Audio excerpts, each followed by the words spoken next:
โดยกราบสบายดีและสวัสดีเด้อพ่อแม่พี่น้องเบิดสุขคนบรรยากาศตอนสายๆเลยพี่น้องวันนี้ก็ออกมาทั้งคุมเตาถ่านพี่น้องทั้งตู้ไม่เท่าค่ำเลยเพราะว่ามีมื้อนี้ว่าสิพากันอนามัยบ่อนสีปลูกตูบใหม่ให้เล่าเลยพี่น้องก็สิพากันมันอนามัยมามั่งตู้เก่าตู้น้อยตู้วันที่เราเฮ็ดไว้ใส่ทานเอาสังกะสีแอมว่านี่แหละหรือว่าเพิ่นบ่ได้มั่งเลยแต่สิอนามัยแถวนี้แหละพี่น้องมาเฮ็ดซอยกันให้มันเร็วพอได้เราได้อยู่นะพี่น้องมือนี้ก็ว่ามันถึงคืมถึงแดดพี่น้องซาเล็บน้อยกับแข่งพลลายมือเลยบางเถื่อมันก็เป็นวัดเนี่ยพี่น้องไปหาเฮ็ดหายังบูป่าบูดงแข่งพลลายเป็นวัดในน้อยหนึงพี่น้องกินยา2 เถื่อเมื่อคืนนี้ให้มันทันกัน4 ชั่วโมงแล้วกินเถื่อหนึ่งปกติซาเล็บน้อยนะส่วนลายบสูกินปันไดยานะพี่น้องแต่อันนี้อยากให้มันเศร้าบ่อยากให้มันฟื้นตัวเองกินให้มันว่างนี่นะพี่น้องโดยไปจังใดก็ไปเบิ่งไปส้มน้ำกันพี่น้องกำลังสีอนามัยมากอันนั้นแถวนี้แหละกับนกทรายพามีออกมานำกันมานี่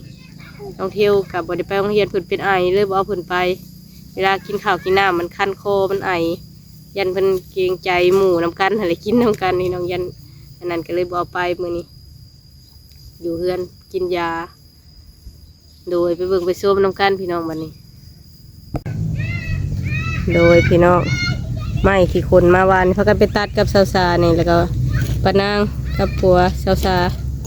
เอาข้าวไม่เท่าน้องตุนเบาพามีเบาเก่งคนเก๋มากเลยกับผัวสาวซาวานนี่แม่แล้วมีแต่สีมาเกียมบ่อนปุ๊กนะเป็นเพิ่นสิเลือกใกล้ๆก็มองยุ่มนี่บ่อนเก่าสาวน้อยนี่ก็กล้วยก็นั่นเพิ่นไม่เท่าว่าให้ตัดออกก็ได้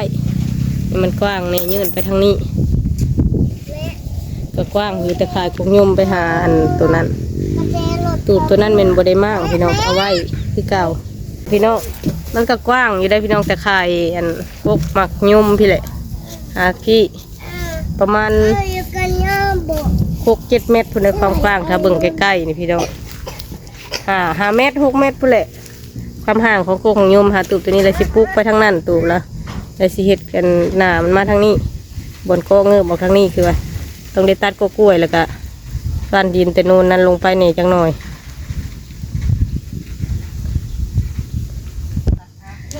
วันนี้พี่น้องสิพากันปรับหน้าดินหรือว่าย่ายกล้วยออกกกหนึ่งเห็ดซอยกันพี่น้องเลยขาน้องทรายกับน้องไผ่มาเพื่อนเห็ดตูบกับมันเมื่อยกันเขาก็เห็ดตัวนี้ซอยเบาเก่งพี่น้องทางไม่เท่าสบายดีเด้อแม่เด้อสบายดีน้องตูนกับเห็ดซอยกันสบายดีล่ะเพิ่นก็ไปแบกไม้ซอยอยู่ได้พี่น้องเลยเพิ่นเลยเห็ดซอยน้ำไม้พามีเพิ่นละสบายดีเด้อพี่น้องเด้ออันน้ำไม้นี่พี่น้องตูบกับก้าว่าพี่แหละพี่น้องวางซักเสียมไว้อันเด้เห็นละอันเด้เสียมละฮะแต่เอาแต่ขายเสียมตัวนั้นแหละพี่น้องลงมาพี่กล้วยพี่ถ้าอยากโตให้น้องตุ่นหรือเอ็นหน้านอนกับโตไปหั่นเลยแล้วก็โตเสียมันมาทางนี้มานี่โดยลูกโตเงือบมาทางหน้านี่อีกก็ถ้าเบื้องก่อนพี่น้องว่าชิจัดชันแบบใดถ้าเบาเก่งมาเพิ่นวางโครงตูบพุ่นเลยเพราะว่าก็กล้วยกับมันแผ่ออกเรื่อยๆแผ่ออกเรื่อยๆอยู่จงไว้กุ๊กทางนั้นพุ่นเลยให้มันแผ่ออกทางนั้นกระเทือนชีได้บนอยู่บนเช้าแล้วก็ตัดโตนี่คือการมาสิควมอยู่บ่อนเกยโตออกมาเพื่ออย่างคูดออกน้ำหลังแต่ว่าแปลงทางนั้นก่อนพี่น้องเลยตัดก่อนดินน้ำมาทางน้ำไปลูกไปใช้เสียมมาถ่ายรถเลย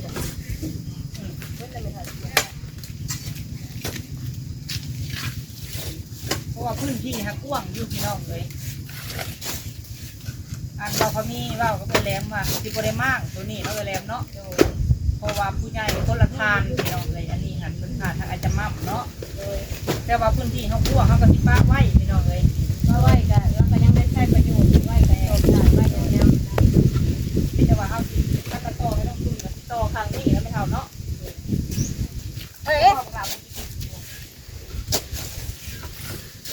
ลองมือเด้อไปหน่อย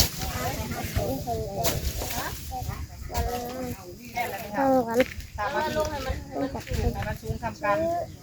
เดินตัวโอ้ยเช่ก็ได้ก็ได้ก็ได้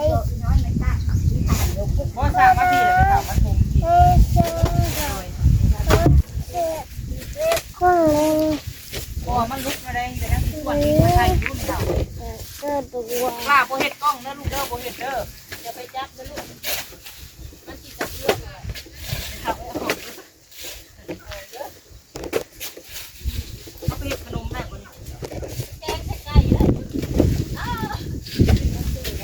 เดี๋ยวมายืนก้มยมป้าจะบอกเอาแม่ไปกล้วยนะเอาก้อนไม่เท่ามันคือตัวไอ้ตัวจำเนาะเอาไปกล้วยเขามีสิตัดเอามันไปตากก็ดูนี่เท่าอันนั้นมาตัดกันตัดเก๋ออกก่อนเลยตัวนี้มีครบใหญ่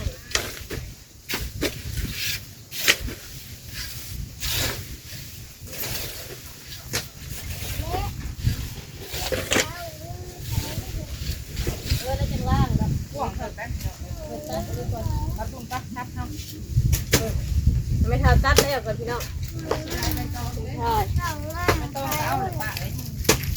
แกงเฮ้ยตัวขึ้นลงเลยยังไปเท้าพันอันนี้ก่อนแล้วก็มาลอกเอาหยวกมาบายดีพี่ตู้ลืมคนได้บายดีเจ้าจำนี่ลงมือแล้วเนาะมือนี่เนาะ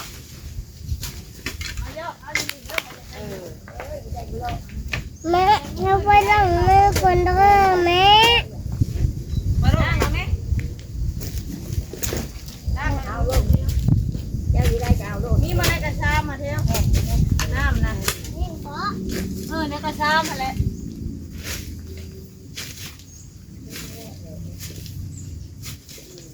เอาออกซ้ำนั่นละพ่อบ่อันโกโตอันไอ้ตูนยืนนั่นเราออกสิหยวกพอดีงามเลยค่ะเดี๋ยวบ้านเข้าลาดก็เช็คได้อยู่เลย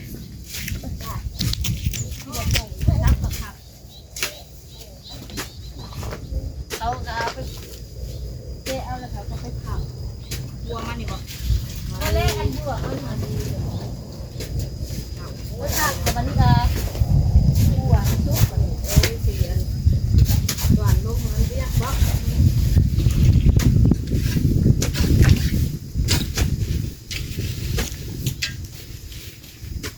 สบายดีเด้อส่งปลาแก้วตรงนี้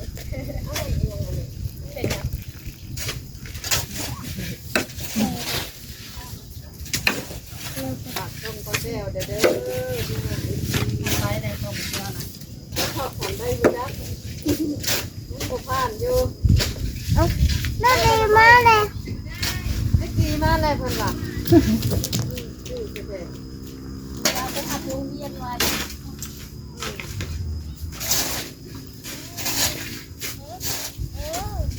ให้ตุ่นนะเจ๊ไปเอาขาดไปตุ่นเด้เลยค่ะ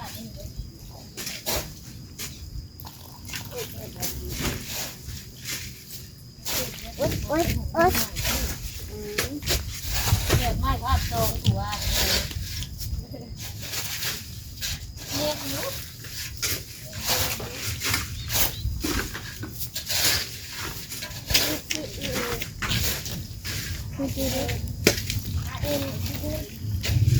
วัดพอดีเลยนั่นดีจ้ะพอดีหน้าไหลหรือนั่นเลยนะคะคอยมาพักแล้วตอนนี้ข้างมันค่อยจะตุ่นเลย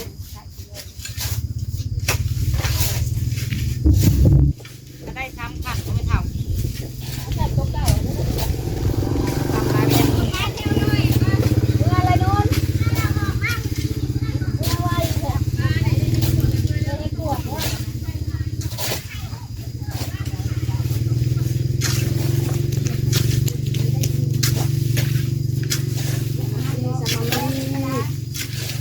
โอ้ย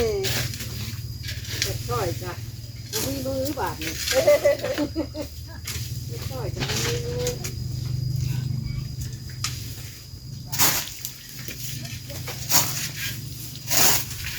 ให้กำลังใจไปให้กำลังใจ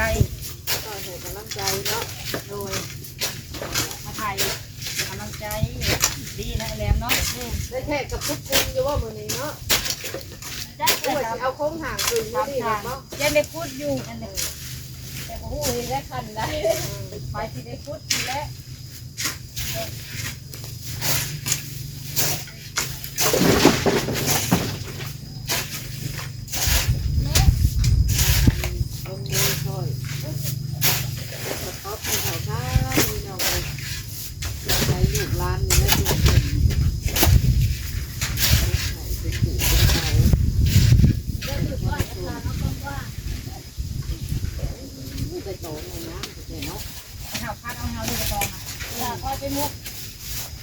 แม่นเลย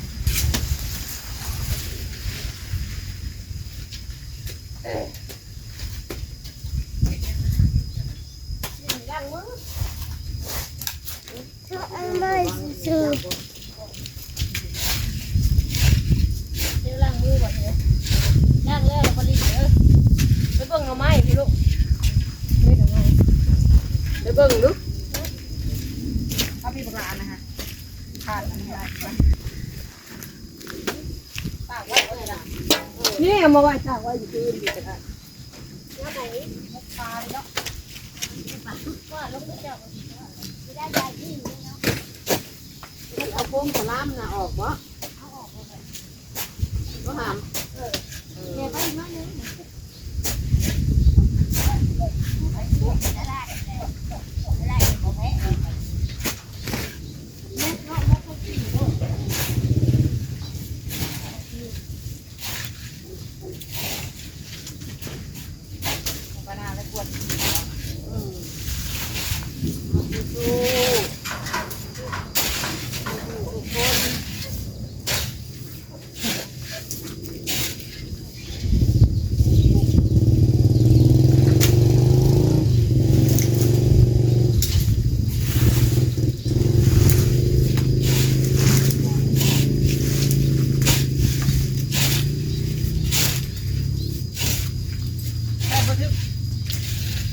ได้เลยได้แต่ทุกทุกคนเห็นไม่เห็นงานทำไมวะให้คนไปกินน้ำมันเฮ็ด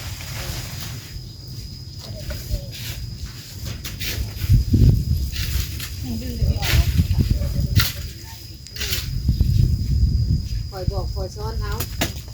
เฮ็ดที่ได้คันบอกคือว่าอย่างปกติน้องเนาะว่านี่ว่าเดี๋ยวเอาเลยได้ก็เอา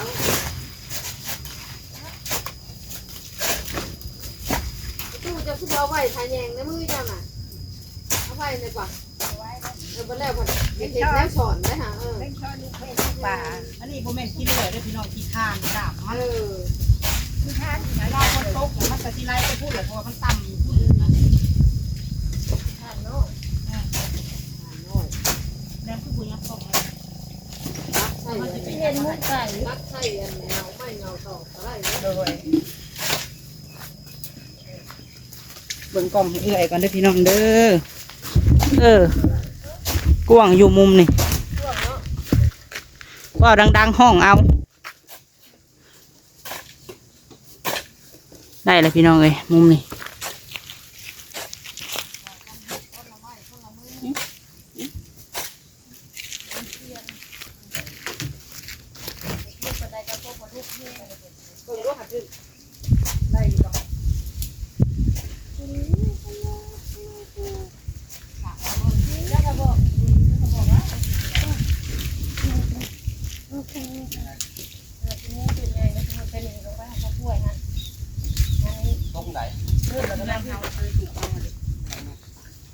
3 เมตรครึ่ง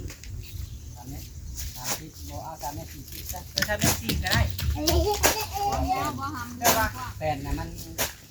ใช่ไปเท่านึงอยู่พี่นะซื้อ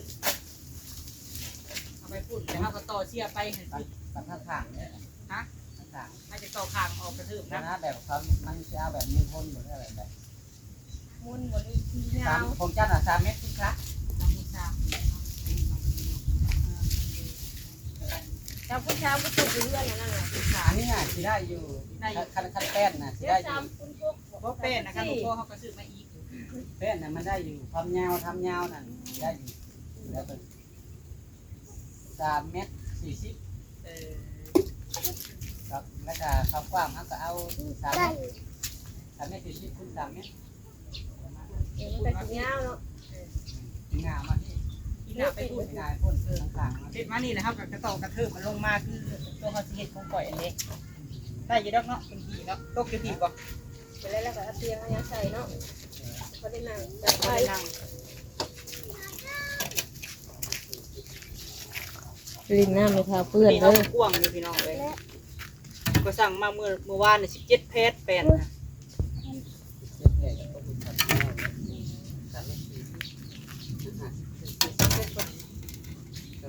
จากว่าพอมีว่าเขามีตู้หัน3 เมตร 3 เมตรครึ่งไป50เนาะแต่ว่าอันนี้หัน3 เมตรเท่าไหร่ก่อน3 เมตร 4พี่น้องเอ้ย เพราะว่ามันหนาเท่าไหร่หนาเศร้าแต่มันสิลื่นน้อยนึงแบบแต่มันเหี่ยวก็บ่ฮอดแล้วก็ตกเศร้าคือเก่า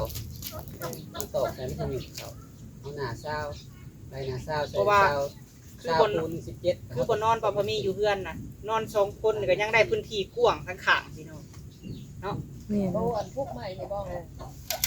การเอื้อยนานอนอยู่กับพี่ตู้คำเฮากับอันกระตุ้นก็นอนข้างฮัดก็ออกได้ ไม่ได้ทานน้ำ ไม่ ไม้ กินบ่สบายดีเด้อพี่น้องเด้อ ทานน้ำไม้ หัวหน้าก็สบายดีพี่น้องเด้อ แต่ว่าอันนี้นะเขาบ่ได้มากออกเพราะว่าคนละเจ้าเด้กับผู้ใหญ่ทานก่อนนะเลย ละไว้ก็ได้ แต่สมมุติคันเฮาต่อเขาก็ต่อพี่สินะได้อยู่เนาะ ต้องพุ่นข้างที่ต่อทั้งข้างต่อข้างพุ่น สมมติข้างสมมติให้น้องตื่นหรือว่าเลยหน้านอนนะน้ำฝน มันอยากต่อเงี้ยนะ มันว่างใช่ไหมก็ ไข่ ต่อ คือ ได้ เขาเคยสาอันนี้ ต่อได้ได้สำนัก แต่ว่าเขาปีนหน้าไปพุ่น แต่เอาเพื่อนใหญ่โตมาพี่ก่อน เขาก็พ่วงอยู่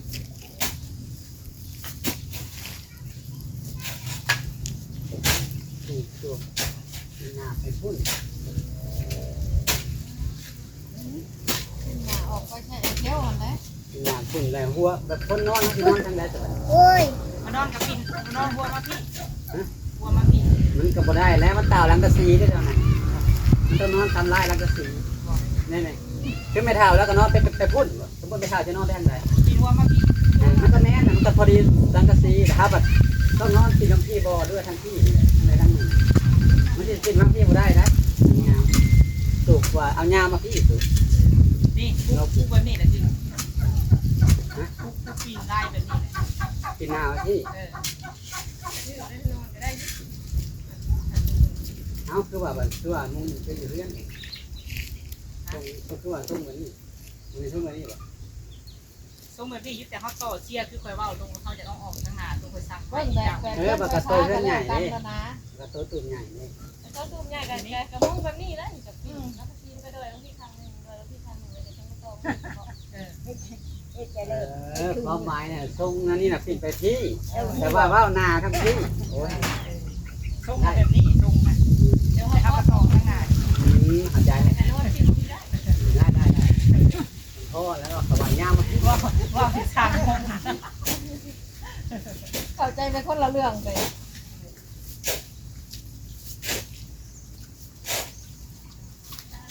เลิกไปไปหักไปไปโทรมาไปปล่อย 3 เมตร 4 ที่ตั้งคนกระทบที่แล้วเบิดกับคนดี อันนี้เราเป็นไงวะ เอาไปยักบอกว่าพี่เลยร้านเลยมึงเอาไป ไอเดียวจะมาหลินเพื่อนเธอลูกเพื่อนเราง่ายไปถามพวกนั้นทั้งตัวพื้นที่ทั้งนั้นเนี่ยว่าเป็นใครเป็นหาสูตรแล้วนี่ใครวะย้ายที่ก็พระถ้าพวกนั้นนี่ไป ไปอยู่เนาะมาไปยักป้าพี่เลยร้านกันเขาโต แล้วเอาซ่อนไปลงมา เนี่ยก็ลูกอีกเธอละน้อยเธอละน้อย ลูกตัวนี้บ่ได้มาก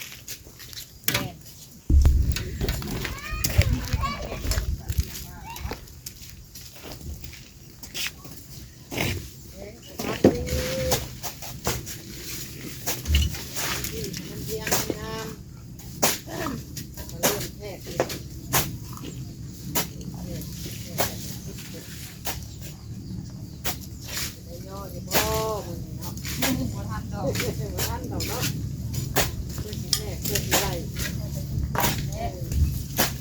เอามือหน่อยเอาก็ได้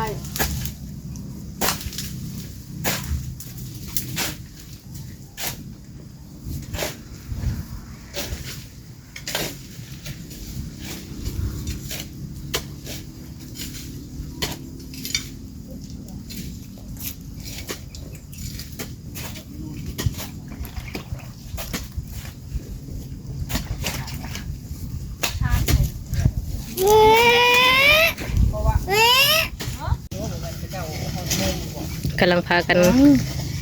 เปลงสถานที่เนาะเบาเก่งกับลุงเพิ่นกวาดลงพอมันนูนวางนี้มันสิเฮ็ดให้ตั้งตูบยากตั้งยากปลูกเครื่องมักบวบใส่คือสีงามค่ะ ว่าสิออมซีนก็ดีเลยออมกระดูกออมเอ็น มอมเอ็นบ่มานี่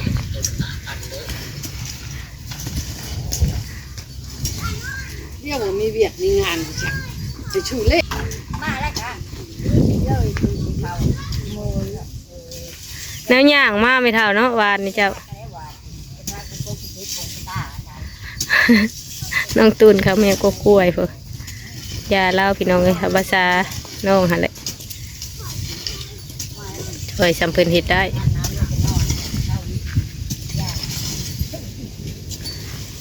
กว้างเติบอยู่พี่น้องเลยเขาก็กล้วยตัวลุ่มพุ่นแหละ